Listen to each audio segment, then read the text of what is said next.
हिंदुस्तान की जनता के बैंकों में डकैती डालने का काम किया, उनको आज विदेशों में बैठा के मौज करा रहे हैं ये लोग। मेरा पासपोर्ट जब्त है, मैं मेंबर ऑफ पार्लियामेंट हूं, मेरा पासपोर्ट जब्त है। ऊपर भी मोदी जी, नीचे भी मोदी जी, चारों तरफ महामानव की सरकार महोदया, वो तो अवतार भी कहते हैं अपने आप को, और उस अवतार की सरकार में घुसपैठ हो जा रही है। चीन घुसपैठ कर रहा है, हम लोग चिल्लाते हैं, बोलते हैं, आपको उसके बारे में बोलने की फुर्सत नहीं। ललित मोदी आपका दोस्त, आपके नेताओं ने उसको भगाया हिंदुस्तान से। 3000 करोड़ रुपए हिंदुस्तान की बैंकों का लूट के विदेशों में बैठा हुआ है। क्यों नहीं आज तक आप उसको वापस ले पाए? हम लोगों ने टीवी चैनल पे खबर देखी, विजय माल्या आएगा, तिहाड़ के बैरक में रहेगा, यहाँ पे उसका रोका जाएगा, यहाँ उसको सजा दी जाएगी। टीवी चैनल वाले खबर चला रहे। 9000 करोड़ रुपए की लूट करने वाला विजय माल्या आज विदेशों में बैठ के चिढ़ा रहा है। फालतू की बातें मत करो, फालतू के बातें करना बंद करो। आप लोगों का इतिहास हिंदुस्तान की आजादी के आंदोलन में गद्दारी का इतिहास रहा है। हिंदुस्तान के डकैत आज विदेशों में बैठ के हमको चिढ़ाने का काम कर रहे हैं। जिन्होंने हमारी बैंकों को लूटा है, जिन्होंने आम आदमी का पैसा लूटा है, वो 20,000 करोड़ की लूट करने वाला नीरव मोदी और मेहुल चौकसी कई वर्षों से हिंदुस्तान छोड़ के बाहर बैठा हुआ है, चिढ़ा रहा है इस देश को। उस डकैत को आप पकड़ के अब तक क्यों नहीं ला पाए? जवाब दीजिए, क्यों नहीं इसका पासपोर्ट जब्त किया आपने? ललित मोदी आपका दोस्त, आपके नेताओं ने उसको भगाया हिंदुस्तान से। 3000 करोड़ रुपए हिंदुस्तान की बैंकों का लूट के विदेशों में बैठा हुआ है। क्यों नहीं आज तक आप उसको वापस ले पाए?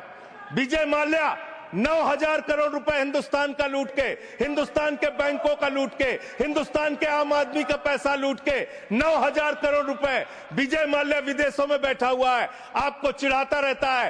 तिहाड़ जेल की, माननीय तिहाड़ जेल की विषय पे ही बोल रहा हूं महोदया, विषय पे ही बोल रहा हूं, विषय पे इन्हीं लोगों से सीखा है, इन्हीं लोगों से सीखा है महोदया। वो Vijay Mallya, I am not yielding sir, I am not yielding madam, I am not yielding. मंत्री जी को बोलने तब दिया जाए जब मैं यील्ड कर रहा हूं। आई एम नॉट यील्डिंग मैडम। अगर बिल से बाहर ही बोल रहे हैं तो बिल से बाहर भी सुनने के लिए तैयार रहे। एकदम ठीक है, जब आपका मौका आएगा आप बोलिएगा।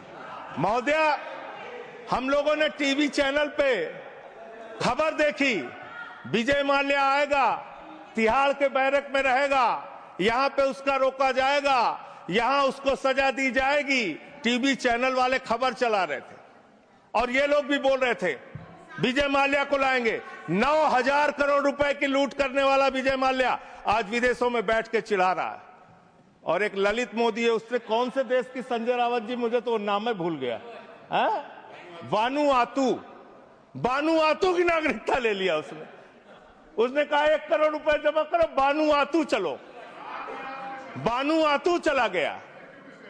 अरे हिंदुस्तान, नितिन संदेशरा 6000 करोड़ रुपए हिंदुस्तान का लूट के विदेशों में बैठा हुआ है, आपको चिढ़ा रहा है। और महोदया, मैं इस सदन का सम्मानित सदस्य हूं, देश के सर्वोच्च सदन का सदस्य हूं। बड़े दुख और पीड़ा के साथ आपके साथ कह रहा हूं कि इन बेईमानों का, जिन्होंने हिंदुस्तान की जनता के बैंकों में डकैती डालने का काम किया, उनको आज विदेशों में बैठा के मौज करा रहे हैं ये लोग। और मेरा पासपोर्ट जब्त है, मेरा पासपोर्ट जब्त है।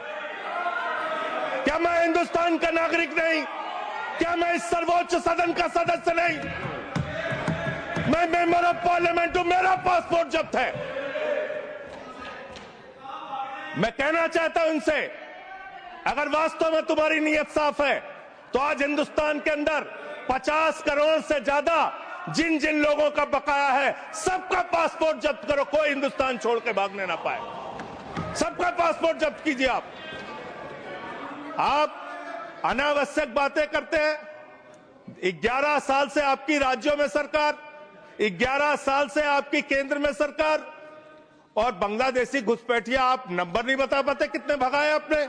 आज बताइए कितने लोगों को आपने भगाया, कितने बांग्लादेशी घुसपैठियों को आपने हिंदुस्तान से भगाया 11 साल के अंदर। खाली राजनीति करते हैं। बंगाल का चुनाव आ रहा है, राजनीति शुरू, बिहार का चुनाव आ रहा है, राजनीति शुरू। अरे इससे ऊपर भी जाओ। और इन्होंने कितना बड़ा पाप किया वो भी बता रहा हूं, पूरे देश को सुनना चाहिए।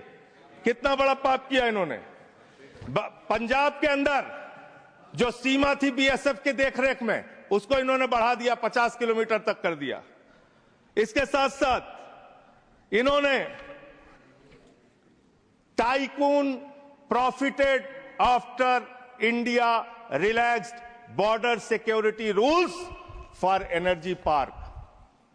एनर्जी पार्क बनाने के लिए पाकिस्तान की सीमा में, गुजरात के अंदर भारत की सुरक्षा कानूनों में रिलैक्स देने का काम इस सरकार ने किया है। अपने एक दोस्त को एनर्जी पार्क का ठेका देने के लिए, उसका फायदा पहुंचाने के लिए, उसका धंधा कराने के लिए, देश की सुरक्षा के साथ अपने दोस्त को फायदा पहुंचाने के लिए, अडानी को फायदा पहुंचाने के लिए आपने बॉर्डर की सुरक्षा पे, वहां के कानूनों पे रिलैक्स देने का काम किया। कितने शर्म की बात है, कितने शर्म की बात है। एक दोस्त के लिए देश की सुरक्षा के साथ आप समझौता करते हैं। आप बोलेंगे, आप वो लोग हैं जिन्होंने हमारे भारत के नागरिकों का अपमान किया। अमेरिका ने 144 करोड़ की आबादी वाला हिंदुस्तान, दुनिया का सबसे बड़ा लोकतंत्र हिंदुस्तान, दुनिया में भारत की बात जब आती है तो राष्ट्रपिता महात्मा गांधी से हमारी पहचान, भारत की बात जब आती है तो गौतम बुद्ध से हमारी पहचान, बाबा साहब डॉक्टर भीमराव अंबेडकर के संविधान से हमारी पहचान। लेकिन मुझे शर्म आती है कि हमारे नागरिकों को अमेरिका ने हाथ में हथकड़ी, पैरों में बेड़ी बांध के हिंदुस्तान की धरती पे पहुंचाया और आपको शर्म नहीं आई। आप हंस रहे थे, आप मजाक उड़ा रहे थे हमारे नागरिकों का।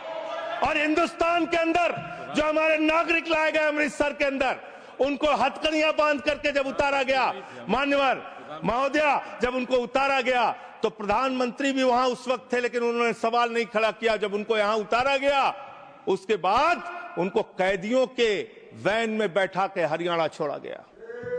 ये कर रहे हो आप लोग, ये कर रहे हो आप लोग। बॉर्डर की सुरक्षा के साथ सबसे ज्यादा खिलवाड़ करने का काम इस देश में, घुसपैठियों को सबसे ज्यादा पनाह देने का अब पाप अगर किसी पार्टी ने किया है तो उस पार्टी का नाम है भारतीय जनता पार्टी, और उस सरकार का नाम है मोदी सरकार और उसका गृह मंत्रालय। फालतू की बातें मत करो, फालतू के बातें करना बंद करो।